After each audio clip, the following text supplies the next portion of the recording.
Salut les gens, je vous retrouve pour une vidéo à nouveau consacrée à Midara. Dans cette vidéo, je vais vous parler, je vais profiter de l'explication de ce qui se passe un petit peu entre les scénarios pour vous parler d'autres petits éléments comme par exemple les conditions, les pions conditions, les pions... Enfin, pas mal de choses qui sont liées à ce qui se passe à la fin d'un scénario. Hop, je vais avoir besoin de ça juste après. Alors, qu'est-ce qui se passe? Quand vous êtes... Vous avez fini soit par la condition de victoire, soit par la condition de défaite, vous allez prendre le révéleur et vous allez montrer ce qui va se passer. Je ne vais pas vous montrer, mais il y a plusieurs choses. Déjà, vous pouvez éventuellement gagner de l'XP, gagner éventuellement des objets. Vous pourriez gagner de l'or, des choses comme ça. On peut gagner... bon, il y a pas mal de possibilités. La plupart des scénarios, on va gagner de l'expérience. Ne vous inquiétez pas, sur les premiers scénarios, on ne gagne pas d'expérience. Les premiers scénarios de tuto, c'est spécial. Pas mal de gens se demandent au début, comprennent pas comment on gagne de l'expérience. Est-ce que c'est quand on tue des monstres, etc. C'est pas quand on tue des monstres, c'est uniquement dans les conditions de victoire. Ensuite, mais au début, vous allez passer les premiers scénarios, vous allez pas le voir, donc certains se posent la question. C'est pour ça que j'en parle. Ensuite, vous avez deux possibilités. Soit vous avez marqué Restore Adventurer, soit ça n'est pas marqué. Donc c'est une étape spéciale supplémentaire de cette fin de scénario. Si c'est marqué Restore Adventurer, le premier effet, c'est que tous vos personnages vont regagner tous leurs points de vie. Hop. Tout le monde va se soigner de tous ses points de vie. Toutes les cartes qui sont flip, hop, est-ce que j'en ai? Que ce soit certaines disciplines peuvent être flip, certaines... ça c'est par un counter, certaines... est-ce que j'ai des flips ici? Voilà, ici par exemple, les lunettes, elles sont flip.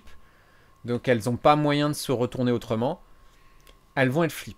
L'objectif de cette règle, c'est en gros, à la fin d'une série de rencontres, ça peut être au bout d'une rencontre, mais ça peut être au bout de 3 rencontres, voire 4 rencontres, très rarement, vous allez pouvoir récupérer toutes vos ressources, vos points de vie, vos pouvoirs, on va dire, un peu consommables, comme ce qui se passe là sur ce pouvoir-là. On va tout remettre à zéro. Ensuite, il y a deux types d'effets que peuvent avoir les ennemis. Les personnages en jeu. Vous avez des tokens d'effets, ils sont carrés, et des tokens d'ability. À la fin s'il y a Restore Adventurer, tout le monde perd tous ces tokens carrés et tous ces tokens ronds, c'est-à-dire tous ces abilities et tous ces effets. Enfin, tous ces abilities et tous ces effets. Les tokens d'effets sont généralement soit des bonus, soit des malus. Ça peut être du poison, de la paralysie, quelque chose qui va faire, les bonus ils sont en dessous, qui va faire que vous prenez plus de dégâts, etc. Donc ça c'est ça s'appelle des conditions aussi. C'est tout ce qui va vous donner des bonus ou des malus. Par exemple, la barrière, vous avez un point d'armure supplémentaire.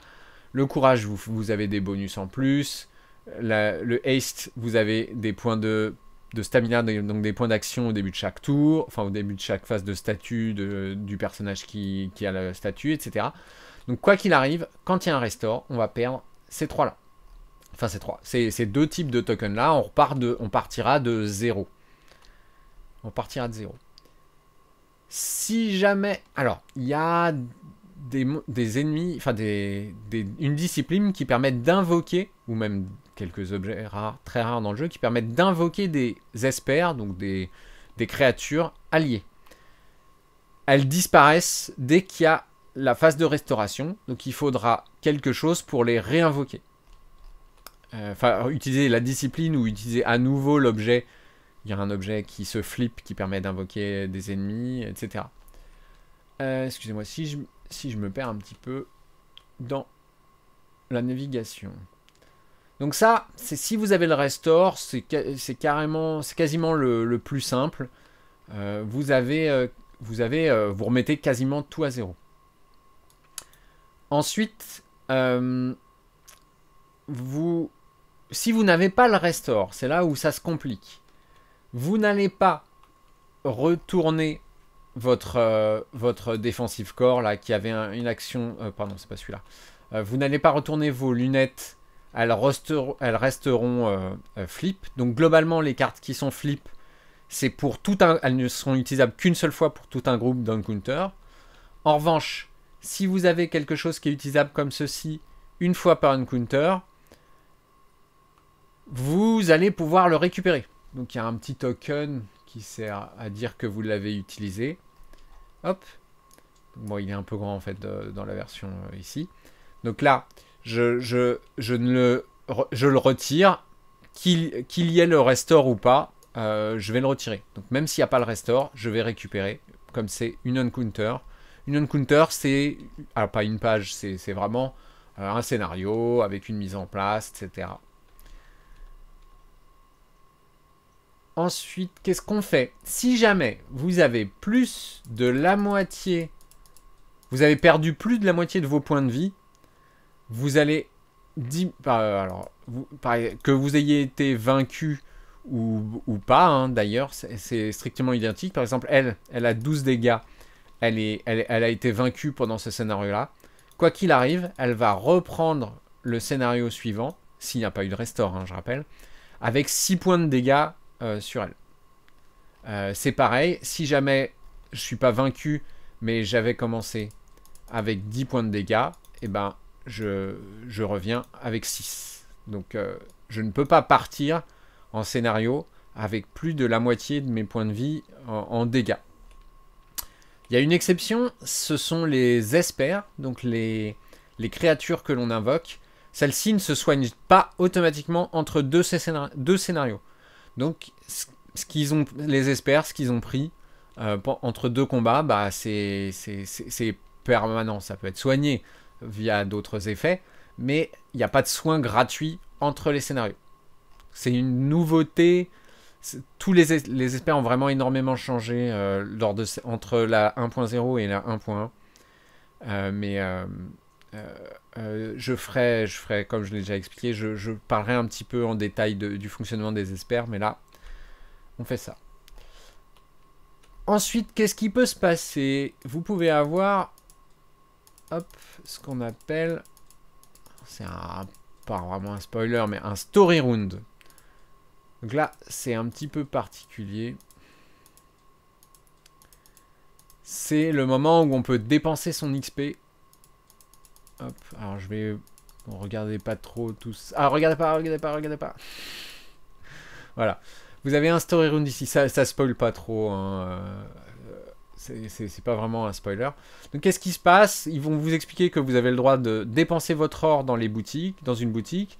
Vous équipez, ils vous expliquent à quels objets vous avez le droit d'acheter, etc. Quels upgrades, enfin vraiment tous les objets dans lesquels vous pouvez piocher. Vous pouvez aussi dépenser vos XP pour progresser. Ensuite, vous avez éventuellement de l'exploration, c'est-à-dire on va vous proposer des quêtes secondaires qui sont optionnelles. Alors bon, à moins que vous ayez vraiment envie de précipiter le jeu, globalement les quêtes optionnelles, hein, on peut pas perdre définitivement sur une quête optionnelle. Enfin, on peut pas, même pas du tout. C'est optionnel. Une fois que vous l'avez faite, vous ne pouvez pas la refaire. Et il y a un autre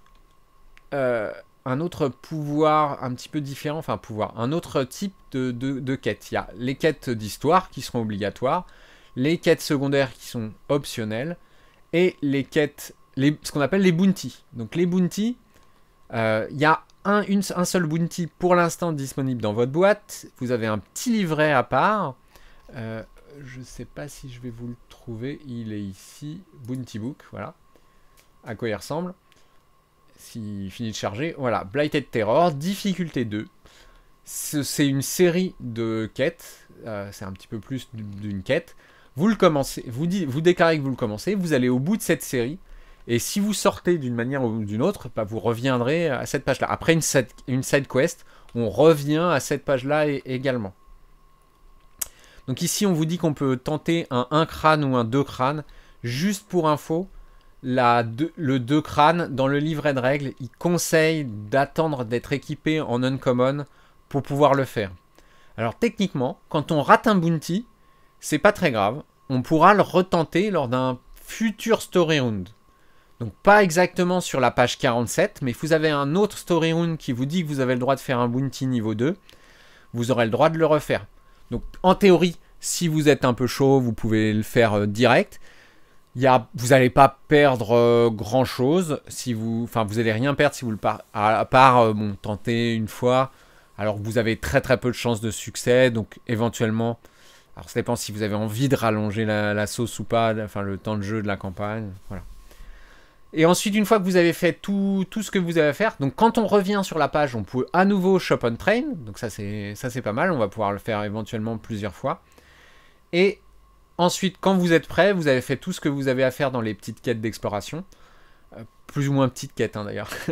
Vous allez continuer la quête principale. Et donc là, on vous dit, vous allez là et vous continuez. Vous allez à la page 66 et à la page 66, vous allez continuer. Ok. Donc. Eh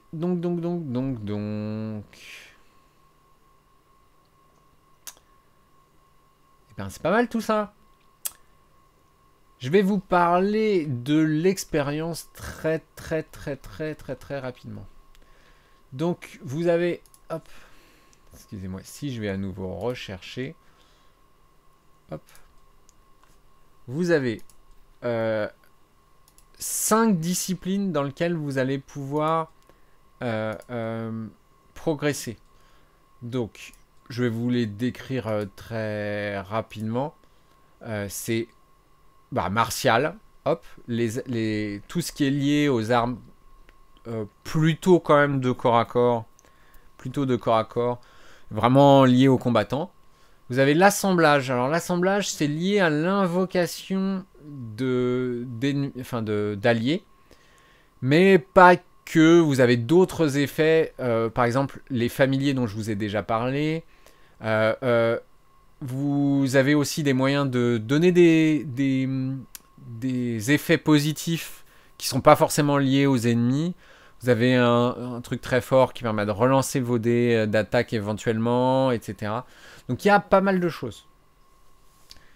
Cruor, c'est vraiment la magie classique qui est basée plus ou moins sur le fait de perdre soi-même des points de vie, de faire un peu des sacrifices de sang pour faire des effets. Donc il y a pas mal de pouvoirs différents. Sanctus, c'est plutôt le soin et les effets positifs aussi. La résistance aussi un petit peu physique aux dégâts, ça peut être un petit peu ici. Et le subterfuge qui est un petit peu le voleur et à distance. Sauf que ce que je vous ai décrit là, ce ne sont pas des classes de personnages. Il n'y a aucun problème à prendre un perso qui prendrait une discipline de chacun de ses pouvoirs. Ensuite, qu'est-ce qui se passe? La première discipline... Alors, où sont les disciplines ici? Elles sont là. Hop. Hop, je vais vous placer tout ça dans les disciplines d'assemblage. Vous avez des disciplines qui sont niveau 1, niveau 2, niveau 3, niveau 4. Pour prendre une discipline niveau 1, pas de souci. Tout le monde peut prendre toutes les disciplines niveau 1 sans problème. Vous n'avez pas de prérequis pour prendre une discipline niveau 1. La première discipline niveau 1 que vous allez acheter va vous coûter 3 XP. La deuxième discipline niveau 1 va vous coûter 4 XP, puis 5 XP. Attention, certains pensent au début que c'est la deuxième niveau 1 de la même catégorie qui vous coûte de l'XP. Ce n'est pas le cas. C'est quelle que soit la catégorie. Par exemple, si vous avez un point en assemblage, et ben le premier, enfin un niveau 1 d'assemblage, le premier niveau de Cruor vous coûte directement 4 XP. Les pouvoirs niveau 1 sont beaucoup moins chers que les pouvoirs... sont moins chers que les pouvoirs niveau 2. Mais s'il n'y avait pas cette limitation-là, il y aurait une tentative à prendre vraiment que des pouvoirs niveau 1. Et il n'y a pas tant de différence que ça entre un pouvoir niveau 1 et un pouvoir niveau 2. Donc plus vous allez prendre de pouvoirs niveau 1, plus vous allez augmenter leur coût. Et au bout d'un moment, ça sera plus rentable de prendre un pouvoir niveau 2 par exemple. Voilà. Les pouvoirs niveau 2 coûtent 5 XP. Pour prendre un pouvoir niveau 2, c'est un petit peu différent. Il faut avoir un pouvoir niveau 1 du chapitre, de la discipline en question. Donc pour pouvoir prendre un assemblage niveau 2, il faut avoir un assemblage niveau 1. Vous pouvez prendre un deuxième assemblage niveau 2, même si vous n'avez qu'un seul assemblage niveau 1. C'est pas 1 pour 1. Ça, n'est pas de souci. C'est pareil pour les niveaux 3. C'est pareil pour les niveaux 4. Alors, il y a la même règle. Si vous avez déjà un pouvoir niveau 2, votre deuxième pouvoir niveau 2, quelle que soit la catégorie, vous coûte 1 de plus. Donc 5, 6, 7, etc. Ensuite, il y a il y a deux cartes par niveau 1 par type. Donc il y a 2 Perfect Love. Vous voyez ici, il y a 2 Perfect Love. Vous ne pouvez pas prendre 2 fois la carte qui a le même nom. C'est pas possible. Alors, la règle de base aujourd'hui, en théorie, c'est qu'il n'y a pas de carte limitée. Pas de carte limitée. On est limité, par le matériel physique qu'on a. Donc, si quelqu'un a déjà pris les deux... Enfin, si les 2 Perfect Love sont déjà en jeu, techniquement, on ne peut pas le prendre. Au niveau 3, 4, 2, 3, 4, les cartes n'existent qu'en un seul exemplaire. Maintenant, Succubus a dit que c'était plutôt une modification liée à comment ça s'appelle, à la limitation du matériel, et il ne voit pas vraiment de raison de limiter ça. C'est surtout valable quand vous allez débloquer de nouveaux personnages. Je fais pas, tout le monde sait qu'il y a plus de personnages. C'est vrai qu'il y a des moments où on aimerait bien prendre certains pouvoirs que quelqu'un d'autre aurait bien pris, etc. Et ça peut être un peu frustrant, surtout quand on va vraiment multiplier les personnages dans le groupe. On peut finir avec 6-7 personnages disponibles, et les builds de la fin sont peut-être un peu plus malgré les 100, je sais plus combien, 120 disciplines différentes. Il y a des choses qu'on regrette un petit peu. Oh machin, il a pris ça, je le voulais. Voilà. C'est pas vrai pour toutes les disciplines. Il y a 2 disciplines, donc pour l'instant la règle n'est pas stabilisée à fond. Mais si vous voulez jouer, faites-vous plaisir. Permettez-vous de prendre ce que vous voulez comme ça, à 2 exceptions près. Ça, ils ont déjà dit qu'ils allaient le limiter en nombre dans le groupe. La première, et les 2 sont dans l'assemblage. Hein. La première, c'est Forbode, qui permet de relancer des dés. Alors la relance de dés, c'est très très fort dans le jeu. Surtout que vous relancez pas les 2 dés, mais vous pourrez lancer que celui des 2 dés que vous avez vraiment raté. Ça booste vos chances de succès. Donc c'est... Très honnêtement, hein, c'est une discipline. Si jamais tout le monde pouvait la prendre, tout le monde la prendrait. Donc celle-ci, il faut la limiter aux 2 qui sont physiquement dans le groupe.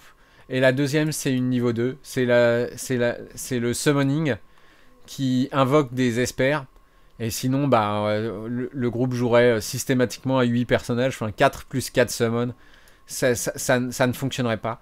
Donc moi, ce que je vous conseille, soit vous jouez la règle pure. Au début, ça ne sera pas de toute manière très grave. Donc vous aurez le choix de changer d'avis plus tard. Alors, dans cette nouvelle version, il y a un truc qui est important, c'est que j'ai pas expliqué quand on gagne de l'XP. En fait, c'est tous les membres du groupe, même ceux qui n'ont pas participé au combat, gagnent les XP. Donc ce serait injouable, hein. Sinon, s'il y avait que les 4 personnages qui ont participé au scénario qui gagnaient l'XP. On a le droit, si on veut... Donc, en théorie, tout le monde a tout le temps les mêmes points d'expérience. Alors, c'est pas tout à fait vrai, parce que si on veut, on peut dépenser 1 point d'expérience pour remettre à zéro toutes ces disciplines et refaire ses choix. Donc, ça coûte 1 point d'expérience. Si jamais vous avez merdé, bon, vous prenez pas forcément la tête, vous avez mal compris une règle, un pouvoir, un bidule, bah, pénalisez pas un membre du groupe qui aurait fait un mauvais choix. Voilà. En revanche, si c'est un respect de, on va dire, de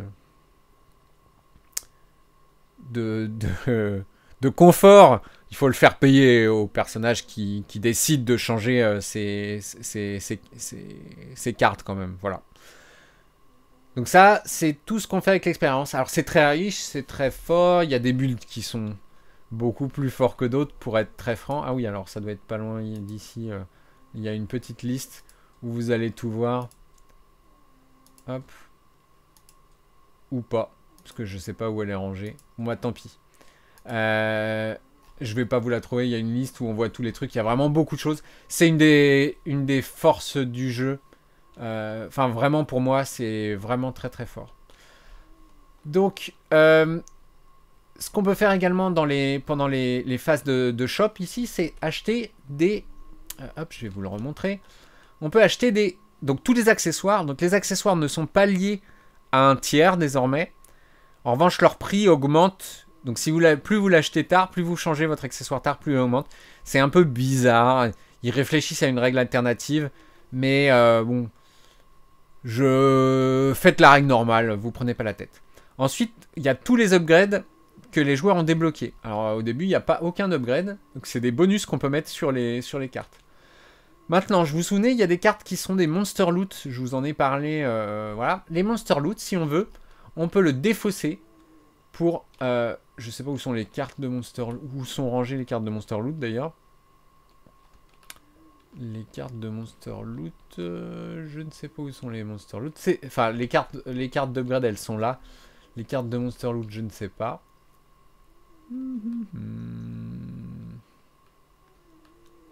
Bon, je ne sais pas où elles sont rangées. Alors, je suis désolé si vous entendez, il y a un mécha qui ronfle juste à côté.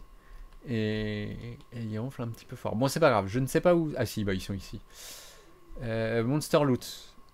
Bon, je vais vous en spoiler un. Donc ici, vous voyez, c'est marqué Material tout en haut à droite. Donc ça, si vous voulez, si vous l'avez looté, vous pouvez soit le garder pour l'effet, etc. Soit le défausser pour débloquer un des items upgrade qui sont là. Hop. Donc, comment ça marche? Il faut débloquer. Si vous le débloquez, en fait, ils sont... Donc je dépense mon truc, je dis que je fais... je débloque celui-là. Donc maintenant, ils sont disponibles à l'achat. Toute cette catégorie-là, donc il y en a 6 apparemment. Avant, il n'y en avait que 4. Bah, ils ont dû en mettre un petit peu plus dans... J'ai pas encore reçu mon pack de mise à jour. Donc ça donne un petit pouvoir. On le prend et on le paye. Donc l'attacher à une arme... Hop, par exemple, je l'attache à cette arme-là. Une fois que c'est attaché, bah, on ne pourra pas le récupérer tant qu'on n'aura pas revendu l'objet. Pendant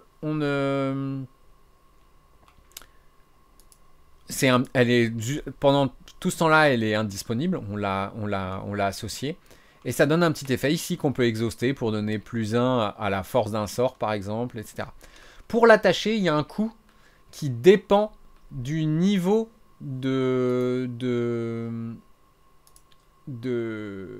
comment ça s'appelle, qui dépend du niveau de loot. Donc pour l'attacher sur un loot mondaine, c'est tel prix. Alors de mémoire, c'est 15. Mais je vais pas m'engager à 100% là-dessus.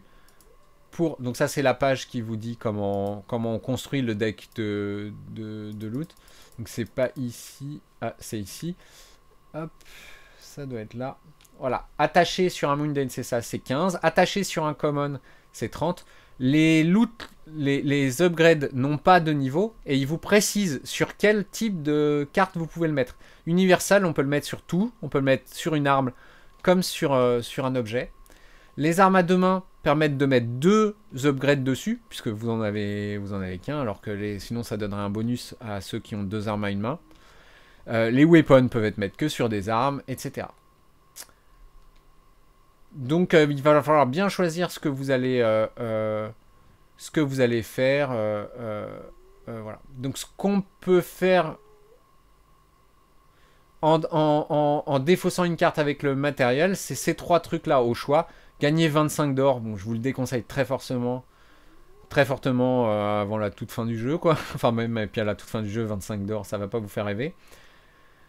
Vous pouvez débloquer un upgrade de votre choix, ou si vous voulez, vous pourrez un upgrade et le mettre sur un objet, même s'il n'est pas débloqué. Donc vous pouvez débloquer toute une catégorie, ou alors le mettre sur un objet, quelque chose qui n'aurait pas été unlock. Ça peut être bien. Alors par exemple, s'il y a un unlock qui ne servira vraiment qu'à un seul objet, personne ne le voudra, etc. À ce moment-là, ça fait un peu, on combine le prix en or et le fait de prendre l'upgrade. Mais en revanche, personne d'autre que lui ne pourra le prendre. Bon, c'est très court terme. C'est très court terme parce que quand on va changer de niveau, bah vous allez vouloir le récupérer, l'upgrade. Bon, c'est très court terme, je vous conseille pas de le faire. Enfin, bon, vous verrez un petit peu. Ça sera vraiment très tard en plus, si vous pouvez le faire. Débloquer des trucs plutôt qui seront valables pour tout le monde. Que ce soit des upgrades d'armes ou des upgrades universels. Par exemple, ici, qui donne un point de mouvement. Il est pas mal celui-là. Enfin, bref. Vous verrez un petit peu comme vous. Et donc, ça dépend du niveau. Ensuite, vous pouvez vendre aussi vos items ici. Alors, qu'il y ait des attachements ou pas, bah, on vend au même prix. Donc ça, c'est un peu dommage, mais c'est précisé ici. Même si donc vous n'avez pas de ristourne, entre guillemets, sur le prix. Si vous vendez l'objet qui a un upgrade, bah, tant pis pour vous. Hein. Et ensuite, suivant le niveau du loot, vous allez récupérer plus ou moins d'or. Donc Mundane 5 gold, un unique Mundane 15 gold, Common 10, voilà. Alors c'est très très faible par rapport au prix auquel on l'achète, hein, je vous préviens. Donc il faut pas, voilà. Et attention, pensez que vous allez avoir pas mal de personnages, il vaut mieux garder des loots pour équiper tout le monde. Vous savez pas si vous n'aurez pas besoin à un moment de tel ou tel personnage. Voilà. Et ben c'est tout. C'est déjà pas mal. J'ai fait probablement un peu plus long que ce que je voulais parce que j'ai décrit pas mal de choses liées à la fin des scénarios. Mais c'est pas mal tout ça. Enfin, c'est pas mal. C'est vous qui me le direz. Hein. Mais c'est plutôt complet. Et ben, à la prochaine pour la suite.